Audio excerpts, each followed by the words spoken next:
Hi there. Can I talk to you for a little bit? You have to come inside right now. There were 4 of them. What do we say? You shouldn't make things up when we're talking about...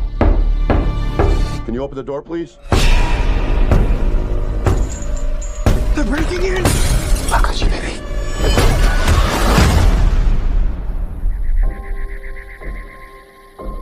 We're not here to hurt you, but you have to stay here in the cabin with us.